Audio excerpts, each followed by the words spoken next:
Hello नमस्कार दोस्तों, जय श्री राम। मैं आचार्य नीरज शास्त्री अलवर से आज मैं आपको ज्योतिष के बारे में कुछ ज्ञान देना चाहता हूँ। मैंने आपको पिछले वीडियो में बताया था कि हम लोग ज्योतिष के बारे में भी बात करेंगे। ज्योतिष जो है बहुत अच्छा विज्ञान है और उसके बारे में मैं आपको थोड़ा थोड़ा बताना चाहता हूँ कि ज्योतिष में क्या क्या चीज़ें होती हैं, कैसे कैसे होती हैं। तो दोस्तों, कल से श्राद्ध पक्ष प्रारंभ हो रहा है, तो आज मैं आपको श्राद्ध पक्ष के बारे में बताऊंगा कि श्राद्ध पक्ष किस प्रकार से होता है, कैसे मनाया जाता है, उसकी तिथियों का किस प्रकार से क्या क्या हिसाब होता है, कैसे कैसे हमें जानना चाहिए कि पितरों का हम तर्पण किस प्रकार से करें, हम श्राद्ध किस प्रकार से मनाएं।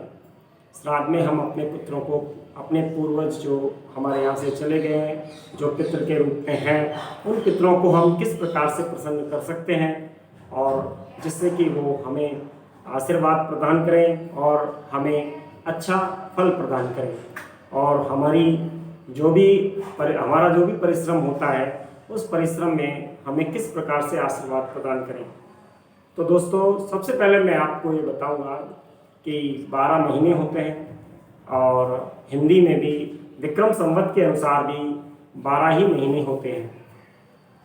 तो 12 महीनों में हिंदी के हिसाब से प्रत्येक महीने में 2 पक्ष होते हैं, एक होता है शुक्ल पक्ष और एक होता है कृष्ण पक्ष।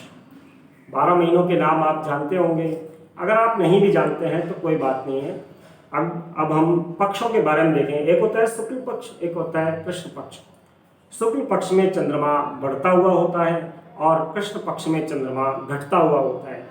यानी कि हम कहें तो अमावस्या के बाद प्रतिपदा यानी कि प्रथमा जो तिथि होती है वहाँ से शुक्ल पक्ष प्रारंभ होता है और पूर्णिमा तक शुक्ल पक्ष होता है।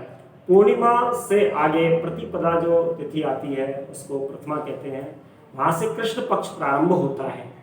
तो दोस्तों, ये जो श्राद्ध पक्ष होता है ये आश्विन महीने में, आश्विन माह के कृष्ण पक्ष में ये 16 दिन के श्राद्ध पक्ष आता है।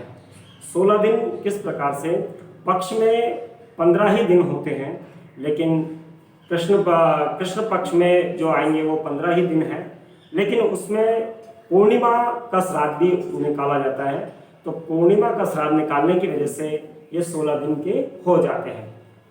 इस बार 2020 में जो आश्विन का महीना आ रहा है, आश्विन का जो मास प्रारंभ हो रहा है, ये 2 तारीख से प्रारंभ हो रहा है और 2 तारीख को पूर्णिमा है, लेकिन उसका जो श्राद्ध है पूर्णिमा का वो 1 तारीख को यानी कि कल से निकलेगा। तो 1 सितंबर से ये श्राद्ध पक्ष प्रारंभ हो रहा है। ये 16 दिनों का है, वैसे ये 17 दिनों का है टोटल, लेकिन इसमें 4 तारीख को जो श्राद्ध है, 4 तारीख का जो दिन है, उस दिन कोई भी श्राद्ध नहीं निकाला जाएगा। उस दिन तिथि के घटने और बढ़ने की वजह से 4 तारीख को हम लोग श्राद्ध नहीं मना रहे हैं। बाकी के 17 तारीख तक ये श्राद्ध पक्ष चलेगा, 1 तारीख से लेकर के 17 तारीख तक। 17 तारीख को पूर्णिमा है, वो अमावस्या है, तो वो पितृ अमावस्या है। उस दिन सभी जो श्राद्ध हैं वो संपन्न हो जाते हैं। इनको हम गांव की भाषा में या अपनी देसी भाषा में हम उसको कनागत भी कहते हैं। और बिहार में बौद्ध गया जी हैं, वहाँ पर इनके पिंडदान भी आप अगर चाहें तो वहाँ जा कर के भी करके आ सकते हैं। वहाँ जाकर 15 दिन तक ही रुक करके और 15-16 दिन तक रुक करके ही श्राद्ध पक्ष पूरा किया जाता है। उसके बाद में फिर श्राद्ध मनाने की आवश्यकता नहीं होती है। ऐसा माना जाता है कि वहाँ पर वैतरणी नदी बहती है, उस वैतरणी नदी के किनारे पर जाकर के 16 दिन के अगर हम श्राद्ध करते हैं तो उन श्राद्धों से पितरों को मोक्ष की प्राप्ति होती है और उनका उद्धार हो जाता है। फिर उसके बाद में हमें पितरों का श्राद्ध करने की आवश्यकता नहीं पड़ती है। वो वैसी बात है, लेकिन अभी हम जब लोग यहाँ पर श्राद्ध कर रहे हैं तो किस प्रकार से, अभी 2020 में जो आश्विन का मास आ रहा है, इस आश्विन मास में कुछ लोगों की थोड़ी सी कठिनाई है या थोड़ा सा उनको समझने में थोड़ी सी प्रॉब्लम हो रही है। ये जो प्रॉब्लम हमें हो रही है कि कौन सी तिथि को कौन सा श्राद्ध आएगा, तो उस श्राद्ध को अगर हम देखें तो उसके हिसाब से तिथियों का जो घटना और बढ़ना होता है, उसकी वजह से 4 तारीख को हम लोग श्राद्ध नहीं मना रहे हैं, वो दिन खाली जाएगा। अब देखिए, पहला जो श्राद्ध होता है वो पूर्णिमा तिथि का होता है। पूर्णिमा जो है, वैसे तो 2 तारीख की पूर्णिमा है, लेकिन कल यानी कि 1 सितंबर को अनंत चतुर्दशी है, तो अनंत चतुर्दशी के दिन ही हम पूर्णिमा का श्राद्ध निकालेंगे। और फिर उसके बाद में जो प्रथमा का यानी कि प्रतिपदा का जो श्राद्ध है वो 2 तारीख को है, और 3 तारीख को 3 सितंबर को द्वितीया का श्राद्ध है। जिनके दौज का श्राद्ध होता है उनको 3 तारीख को निकालना है। 4 तारीख को कोई भी, 4 सितंबर को इस बार कोई भी श्राद्ध नहीं मनाया जाएगा। 5 तारीख को चतुर्थी का श्राद्ध है, और 6 तारीख को पंचमी का श्राद्ध है।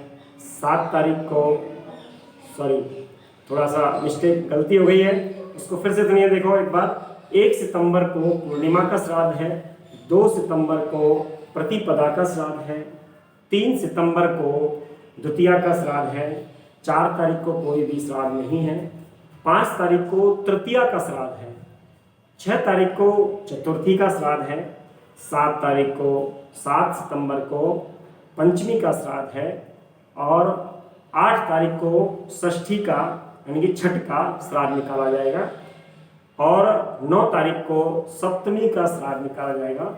इसी प्रकार से 10वीं को अष्टमी का श्राद्ध निकाला जाएगा, 11 तारीख को नौमी का श्राद्ध निकाला जाएगा, और 12 तारीख को 10वीं का श्राद्ध निकाला जाएगा। इसी प्रकार से 13 तारीख को एकादशी का यानी कि 11 का श्राद्ध निकाला जाएगा, और 14 तारीख को 14 सितंबर को द्वादशी का यानी कि 12 का श्राद्ध निकाला जाएगा, और 15 तारीख को त्रयोदशी का यानी कि 13 का श्राद्ध निकाला जाएगा। उसी प्रकार से 16 सितंबर को चतुर्दशी का श्राद्ध निकाला जाएगा, और उसी प्रकार से 17 सितंबर को अमावस्या का श्राद्ध निकाला जाएगा। अगर किसी भी भाई बहन को अगर श्राद्ध निकालने में, उनके घर में अगर श्राद्ध निकालने में कोई भी परेशानी हो, या भूल गए हो, या उनको तिथि अगर याद नहीं हो, तो अमावस्या के दिन वो श्राद्ध निकाल सकते हैं। अमावस्या सभी श्राद्धों में बड़ी होती है, और सभी पितरों का अमावस्या को पूर्ण श्राद्ध निकाला जा सकता है। और जिनकी कोई तिथि जिनको याद नहीं है तो अमावस्या को निकाल सकते हैं। इसमें भी अगर देखो किस प्रकार से हम श्राद्ध करें, श्राद्ध किस प्रकार से मनाएं। सबसे पहले हम ब्राह्मण को निमंत्रण करते हैं, निमंत्रण देते हैं कि साहब हमारे यहाँ खाना है, और ऐसे से हमारे यहाँ श्राद्ध है और आपको आना है। तो उनसे पहले ही टाइम ले लीजिए, 2 दिन, 4 दिन, 5 दिन पहले। फिर उसके बाद में जिस दिन श्राद्ध हो उस दिन ब्राह्मण को आमंत्रण किया जाता है। आमंत्रण किया जाता है यानी कि हम कह सकते हैं कि उनको बुलाया जाता है। आजकल फ़ोन की सुविधा उपलब्ध है, तो आप फ़ोन करके भी उनसे कह सकते हैं कि आज तिथि है और आज श्राद्ध है, आपको आज आना है, इतने बजे आपको आना है। इस प्रकार से आप बता सकते हैं।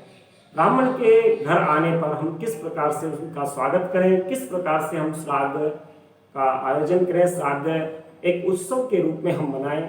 क्योंकि उस दिन, जिस दिन तिथि होती है, उस दिन हमारे पितृ हमारे घर आते हैं, और वो हमसे अपेक्षा रखते हैं कि ये हमारे लिए हमारा नाम लेंगे, हमें जल देंगे, और हमारे लिए भोजन की व्यवस्था करेंगे। तो वो भोजन की व्यवस्था ब्राह्मण के माध्यम से की जाती है। तो ब्राह्मण कैसा होना चाहिए? ब्राह्मण शाकाहारी होना चाहिए। दूसरा क्या है, मांस मदिरा का सेवन करने वाला नहीं होना चाहिए। वैसे तो शास्त्रों में बहुत कुछ ब्राह्मण के बारे में कहा गया है कि ब्राह्मण कैसा होना चाहिए। तो मनुस्मृति में भी कहा गया है, और याज्ञवल्क्य की स्मृति में भी कहा गया है कि ब्राह्मण पात्र होना चाहिए। पात्र होना चाहिए मतलब ब्राह्मण पूजा पाठ करने वाला होना चाहिए, वेद पाठी ब्राह्मण होना चाहिए। आज के समय में, वर्तमान समय में अगर हम देखें तो अगर वेद पाठी ब्राह्मण ना भी मिले, पूजा पाठ करने वाला ना भी मिले, तो सही ब्राह्मण होना चाहिए। सही ब्राह्मण का मतलब मांस मदिरा का सेवन नहीं करने वाला हो, कम से कम उसको गायत्री मंत्र का जाप करना आता हो। या गायत्री मंत्र का उसको ज्ञान हो। इस प्रकार का जो ब्राह्मण होता है उसको हम श्राद्ध पर खाना खाने के लिए बुला सकते हैं। इस बात में इस विशेष रूप से ध्यान रखें कि ऐसा ब्राह्मण ना हो जो सुबह तो ब्राह्मण के रूप में आए और उसके बाद में शाम को जाकर के वो शराब या मदिरा का सेवन करे, तो इस प्रकार का उसको नहीं होना चाहिए। अगर अच्छा ब्राह्मण आपको मिलता है तो सही है, उचित है। अगर ब्राह्मण अगर आपको नहीं मिलता है तो आप भोजन निकाल करके गाय को भी खिला सकते हैं, ये इसके साथ में ऑप्शन होता है। अब हम देखते हैं कि आगे क्या क्या प्रोसीजर है, किस प्रकार से ब्राह्मण को बुलाया जाए। तो मैंने आपको अभी बताया था कि उसको आमंत्रण किया जाए, यानी कि उस पहले तो निमंत्रण होता है और फिर उसके बाद में आमंत्रण होता है। दोनों में फर्क क्या होता है? निमंत्रण का मतलब होता है 3-4 दिन पहले या 2 दिन पहले ब्राह्मण को हम पहले निमंत्रित करते हैं कि आपको उस दिन हमारे यहाँ आना है, वो क्या कहलाएगा? निमंत्रण। उसके बाद जिस तिथि को हमारे यहाँ प्रोग्राम है या श्राद्ध है, जिस तिथि का है, उस दिन उनको ब्राह्मण देवता को हम फोन करके सुबह ही बोल दें, उनको ध्यान दिला दें, तो वो क्या कहलाता है? आमंत्रण। तो फिर जब ब्राह्मण आए तो सबसे पहले उनको घर में घुसने से पहले उनके हाथ धुलवाएं और उनके पैर धुलवाएं, फिर उनको घाट पहुंचने के लिए तौलिया या गमछा दें। उसके बाद में आप उनको अंदर लेकर के जाएं और पूर्व दिशा की ओर, हो सके तो पूर्व दिशा की ओर ब्राह्मण का मुख होना चाहिए। पूर्व दिशा की ओर मुख करके ब्राह्मण को आसन पर बिठाएं, नीचे आसन लगाएं, पृथ्वी पर नीचे, जमीन पर नीचे आसन लगाएं। टेबल और चेयर का इनका इस्तेमाल या इनका प्रयोग ना करें तो ही अच्छा होता है।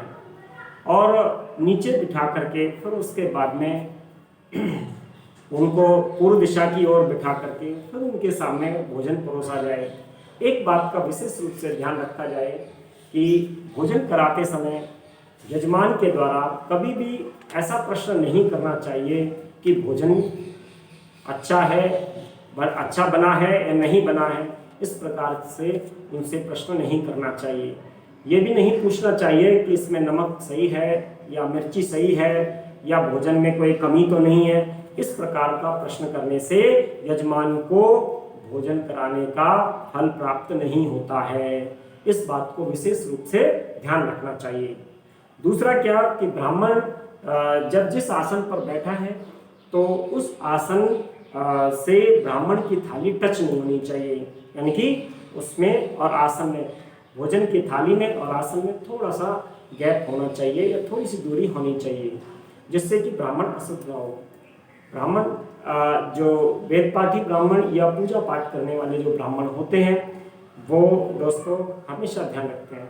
दूसरा क्या है कि ब्राह्मण मोस्टली एक हाथ से ही भोजन करने वाला होना चाहिए। अगर ब्राह्मण आज का समय ऐसा है कि दोनों हाथों से भी ब्राह्मण भोजन करते हैं तो आपको विशेष रूप से ध्यान रखना चाहिए कि उनकी थाली में हम ये ध्यान रखें कि किसी चीज़ की कोई कमी ना रहे। वो हमसे कहें नहीं कि ये चीज़ हमें चाहिए, आप ला दीजिए, तो वो उचित नहीं है। पहले के समय में अगर हम देखें तो मनुस्मृति और याज्ञवल्क्य की स्मृति के अनुसार ब्राह्मण को भोजन कराते वक्त डोंगे भर भर करके उनके सामने रख दिए जाते थे, यानी कि सारा भोजन उनके सामने रख दिया जाता था और एक हाथ से ब्राह्मण भोजन करता था, दूसरे हाथ से वो भोजन जितना उसको चाहिए होता था वो अपनी थाली में डाल लेता था। तो इसलिए भोजन भी वो झूठा नहीं होता था और ब्राह्मण को और मांगने की भी आवश्यकता नहीं पड़ती। ये बात आपको किसी को भी खाना खिलाते वक्त ध्यान रखना चाहिए। ये बहुत अच्छा संस्कार है और ये हम आम लोगों को भोजन कराते वक्त भी इस बात का विशेष रूप से ध्यान रख सकते हैं और ये बहुत अच्छी आदत है। ना तो हम किसी से ये पूछें कि नमक कम है, मिर्ची कम है, नमक रख दीजिए आप उसके सामने। अगर आपको लग रहा है कि लाल मिर्च में अगर हम जैसे मिर्ची कम डाली है तो आप उसके सामने कटोरी में थोड़ी सी लाल मिर्च रख दीजिए और उसके साथ में चम्मच रख दीजिए। कोई मसाला रखना है तो मसाला रख दीजिए, सलाद जो है वो उसके साथ में रखिए।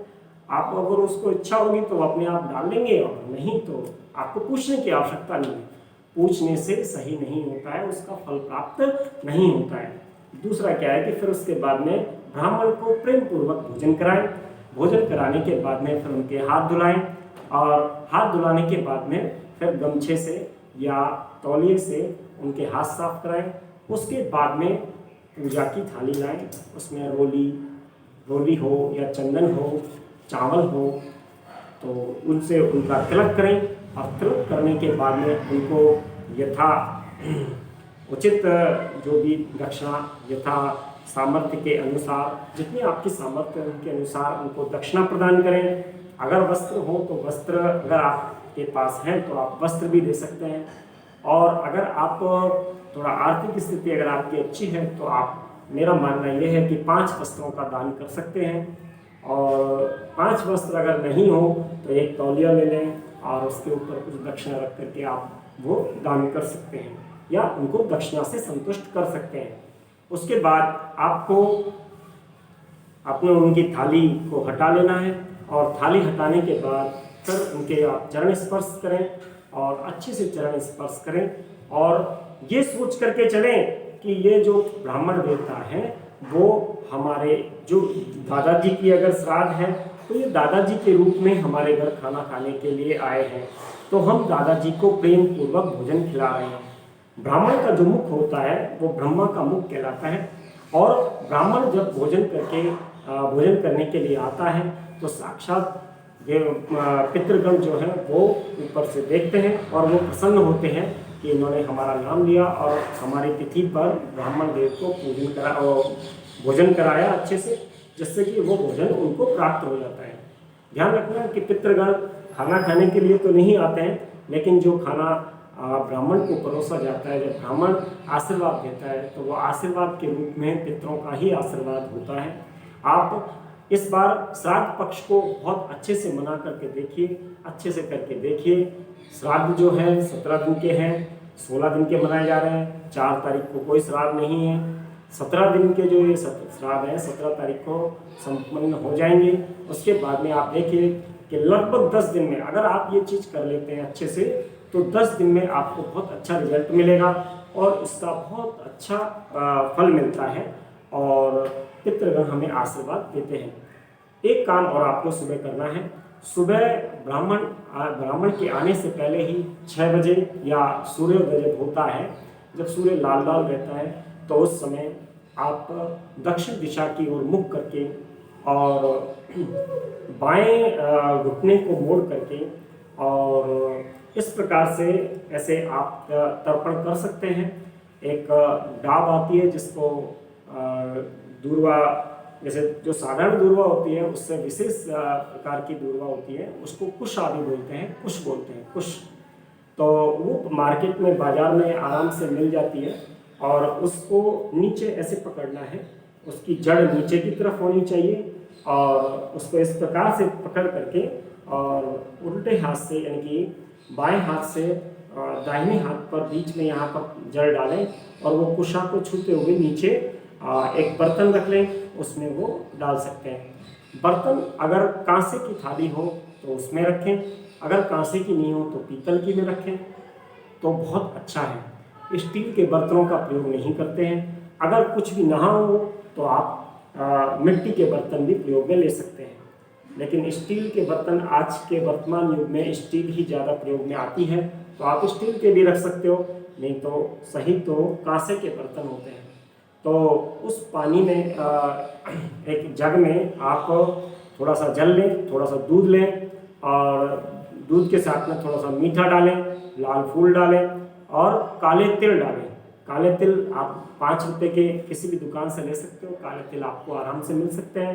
काले तिल डालने के बाद उनको सबको मिश्रण कर लें और एक दूसरे लोटे में थोड़ा डाल करके और इस प्रकार से मंत्र बोले, ओम सर्व पितृभ्यो प्रसन्नो भव, ओम सर्व कम प्रसन्नो भव, ओम पितृभ्यो सर्व प्रसन्नो भव, या फिर ओम पितृभ्य सुधा, ओम पितृभ्य सुधा, ओम पितृभ्य स्वधा, ओम पितृभ्य स्वधा। इस प्रकार से आप मंत्र का उच्चारण करते जाएं। और अपने दादाजी का श्राद्ध है तो दादाजी का, अगर ताऊ जी का है ताऊ जी का, पिताजी का है तो पिताजी का, माताजी का है तो माताजी का, उनका भी नाम लेते जाएं और ये मंत्र का आप उच्चारण करें और इस प्रकार से तर्पण करें। तर्पण करने से उनको जल की प्राप्ति होती है और ब्राह्मण को भोजन कराने से उनको भोजन की प्राप्ति होती है। इस चीज़ से ही आपको बहुत अच्छा फल मिलेगा और आपके जो रुके हुए कार्य हैं वो शीघ्रता से होने लग जाते हैं। इस बात में मैं आपको एक बात और बताऊंगा कि अगर आप ये श्राद्ध अच्छी तरह से करते हैं या अपने दादाजी या पिताजी की या माताजी की या दादी की तिथि को अगर हम अच्छी तरह से श्राद्ध करते हैं और प्रेम पूर्वक करते हैं तो इसका परिणाम बहुत अच्छा मिलता है। जिन लोगों के रुके हुए कार्य हैं वो पूरे होने लग जाते हैं। आपने देखा होगा कि कुछ लोग ऐसे हैं जो किसी परीक्षा को दे रहे हैं, यानी कि किसी जॉब से संबंधित अगर वो परीक्षा दे रहे हैं तो उस परीक्षा में कभी 1 नंबर से रह जाते हैं, कभी 2 नंबर से रह जाते हैं, कभी आधा नंबर से, कभी पॉइंट में भी रह जाते हैं। तो उसका फल जो होता है वो ये पितरों को प्रसन्न करने से वो अड़चनें जो आती हैं वो नहीं आती हैं और उससे बहुत बड़ा फायदा मिलता है। दूसरा है कि जिन दंपतियों के, जिन पति पत्नियों के संतान की प्राप्ति नहीं होती है या संतान प्राप्ति में बहुत प्रॉब्लम्स आ रही हैं या पुत्र प्राप्ति में बहुत प्रॉब्लम्स आ रही हैं और संतान नहीं हो पा रही है, तो अब की बार ये जो 17 दिन यानी कि 16 दिन के जो श्राद्ध पड़ रहे हैं, इन श्राद्धों में आप अच्छे से करें और 17 तारीख को विशेष रूप से ध्यान रखें कि अमावस्या का श्राद्ध है, वो बड़ी अमावस्या कहलाती है, पितृ अमावस्या है।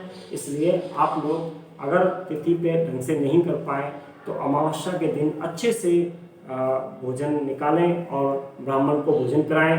अगर आपको ब्राह्मण उपलब्ध नहीं हो पाते हैं तो आप ये सारी प्रक्रिया करके गाय को भी वो भोजन खिला सकते हैं। नमस्कार दोस्तों, अब मैं आपको आगे भी आगे अच्छे वीडियो बताऊंगा और जो भी हमारे धार्मिक जितने भी सारे अभी त्यौहार आ रहे हैं उनके बारे में भी मैं आपको जानकारी दूंगा। मेरी वीडियो को लाइक और शेयर करें और सब्सक्राइब करें। सब्सक्राइब करने से आपको जो भी मैं वीडियो नए डालूंगा वो आपको तुरंत प्राप्त हो जाएंगे।